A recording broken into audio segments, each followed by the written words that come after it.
자, 다음은 6위입니다. 운명이다. 비선의 눈물. 정윤회 씨의 내용입니다. 저희 채널A가 단독으로 취재한 내용인데요. 박 전 대통령의 의원 시절 비서실장이자 최순실 씨의 전 남편이죠. 정윤회 씨가 채널A와의 단독 인터뷰를 가진 자리에서 눈물을 보였습니다. 자, 먼저 무슨 이야기를 하면서 눈물을 붉혔는지 들어보시겠습니다. 안 봤으면 모르겠어. 안타까워. 불가항력이라는 게 진짜 보면 지금 상황. 내가 뭐 아무것도 할 수 없는 내가 뭘 할 수 있겠어. 그냥 앉아서 고통받는 것뿐이지. 누구는 뭐 그런 말 하더라고. 내가 계속 있었으면 잘 보자 했으면 이런 일이 없었을 수도 있는데 더 잘못됐을 수도 있고 잘 될 수도 있었겠지. 원망보다도 그냥 난 모든 게 다 운명이라고 생각해. 운명은 뚫릴 수만 있다면 얼마나 좋겠어. 자, 인터뷰하는 내내 굉장히 담배를 많이 피면서 불편한 심정을 보였다고요? 예, 그렇습니다. 2시간 동안 인터뷰가 진행이 됐는데요. 본인의 그 당시 심경도 그랬고 박근혜 전 대통령이 청와대를 나오는 모습을 보면서도 눈물을 흘렸다라고 고백을 할 정도로 아주 착잡한 심정이다라는 이야기를 계속해서 털어놨습니다. 네. 운명을 되돌릴 수 있다면 어느 시점으로 되돌리고 싶을까? 이게 좀 어리석은 질문인 것 같습니다만 정윤회 씨 입장에서는 어느 시점으로 가고 싶을까요? 물론 이혼하기 전으로 가고 싶겠죠. 글쎄요.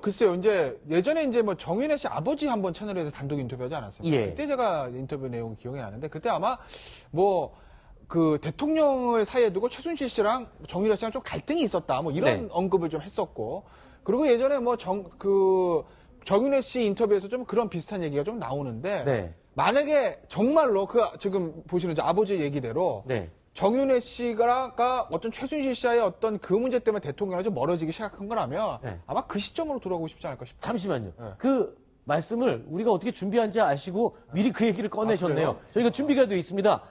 정윤회 씨 아버지와 인터뷰를 들어보시죠. 했던 그 내용, 예, 함께 보시겠습니다.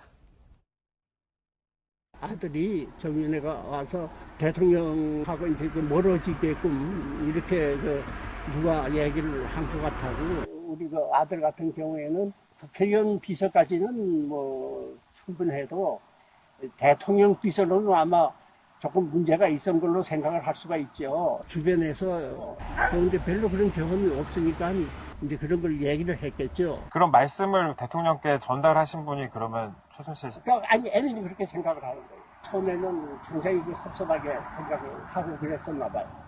그래가지고 이혼까지도 생각을 했는데 그게 원인이 아닌가. 그런데 자, 과거에 저희 채널A와 단독 인터뷰를 했을 때도 그렇고요. 그리고 이번에도 마찬가지입니다. 굉장히 회한 섞인 탄식을 내놓으면서도 정윤회 씨 본인이 그 당시에 있었다면 최순실 국정농단 사건은 벌어지지 않았을 것이다 라는 의미를 계속 풍기고 있거든요. 근데 실제로 그렇게 보십니까? 그러니까 지금 뭐 저 뒤에 화면에 나오잖아요. 네. 지난해 11월 인터뷰 보면은 내가 있을 땐 그런 문제 전혀 없었다. 뭐 실제로 뭐 드러난 건 없잖아요. 네. 내 앞에서는 그런 일 벌일 수 없었다. 뭐 이런 얘기를 있는데 글쎄 뭐 이 지나간 과거에는 가정이 없으니까 네. 정윤회 씨가 만약에 계속 보좌를 하고 실권을 잡고 있었다고 하면 이런 일이 있을까 없을까는 알 수는 없으나 저는 제가 하나 말씀드릴 수 있는 건 최순실 지금 이 사태처럼 이렇게 크게 번지지는 않았을 것 같다라는 거예요. 그러니까 네. 최순실 씨가 어떤 했던 일들, K재단 관련, 미르재단 관련, 이 독일 스포츠 관련 보면 이게 앞뒤 안 재고 밀어붙이는 그런 측면들이 있어요. 네. 방송에 부적합한 용어가 제가 생각해서 말은 못 하겠는데 네. 굉장히 이게 좀 앞뒤 안 재고 제가 될 거를 좀 밀어붙여야 되는데 전혀 안 될 거를 무리해서 밀어붙이는 좀 그런 게 있지 않습니까? 네. 그러니까 만약에 정윤회 씨가 있었으면 정윤회 씨 나름대로 그 박근혜 전 대통령 비서실장을 하면서 나름대로 뭐 정치권에 좀 발려드렸던 사람이기 때문에 그렇게까지 좀 묵직하게 했겠느냐라는 생각은 있어요. 그렇군요. 정윤회 씨를 만나본 사람들은 전 사실 직접 만나본 적은 없는데 예전에 네. 이제 정치부 기자들은 다 박근혜 대통령을 통하려면 다 정윤회 실장을 통해서 만났기 그렇죠. 때문에 비서실장이니까요. 네. 네. 그분 얘기는 굉장히 스마트한 사람이다. 그래서 뭐 말하신 것처럼 이제 최순실 씨하고는 이제 업무 스타일이 많이 달랐겠지만 전 아까 전에 어딜 되돌려야 되느냐. 전 만약에 제가 정윤회 씨라면 네. 박 대통령이 정치를 시작했던 1997년을 돌려서 아하. 정치하지 말았어야 됐다. 저는 그런 생각이 들고요. 왜냐하면 이제 정윤회 씨가 밀려난 것도 뭐 최순실과의 관계도 있지만 사실 최태민 목사 문제가 굉장히 정치권에서 이제 시끄럽기 때문에 결국 전면 나설 수 없는 상황이었던 거죠. 네. 어차피 나설 수 없는 환경에서 뭐 지금 이제 와서 되돌릴 수 있었다 이런 얘기 별 의미 없는 것 같고요. 네. 사실은 대통령이 이렇게 불행하게 오지 않도록 하려고 그러면 정치하게 전으로 돌리고 싶은 마음이 아닐까 그런 생각이 듭니다. 그렇군요. 자, 정윤회 씨, 박근혜 전 대통령에 대한 충심이 아직도 가슴에 남아있는 것 같은 느낌이 들었습니다. 자, 그런데요. 그렇다면 지금 삼성동에 머물고 있는 박근혜 전 대통령 자택에 대통령을 한번 찾아갈 마음이 있을까요? 이 부분에 대해서도 저희가 물어봤습니다. 이렇게 답했습니다. 들어보시죠. 진짜 사저로 한번 가볼 생각은 없으시고 그분도 아마 지금 그런 걸 원치 않으실 거고 생각은 안 해봤어요. 그거는 생각할 마음의 여유도 없고 지금은 그분도 지금 마음의 여유가 없을 수 있겠죠. 감정수 입수는 근데 내가 지금 가서 뵈야 되겠다 이런 그런 생각은 한 적은 없고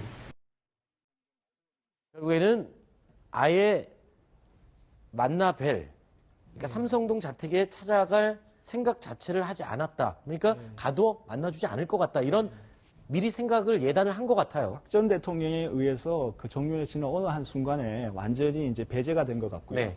그다음에 그 정윤회 그 최순실 부부가 이혼한 이후에 네. 최순실 게이트가 본격적으로 이렇게 터져 나오기 시작합니다. 그랬죠. 그런 점을 보면 정윤회 씨의 저 말이 어느 정도는 좀 신빙성이 있지 않나. 그러니까 비선 실세와 또 다른 비선 실세가 서로 경합해서 이렇게 서로를 견제하는 가운데 뭔가 좀 이렇게 큰 비리가 생기지 않도록 하는 이런 야사에서 나올 법한 네. 이러한 구도가 좀 이렇게 작동이 그 이전에는 좀 됐지 않느냐라는 좀 추정을 하게 되는 건데요. 네. 뭐 어쨌든 간에 인사권자인 박 전 대통령이 이 사람들을 쓰려고 했으면 공식 직함을 줘가지고 정식으로 쓰든지 아니면 완전히 내치든지 이런 식으로 정리를 했었어야 한다라는 이런 생각이 다시 한번 들게 됩니다. 알겠습니다.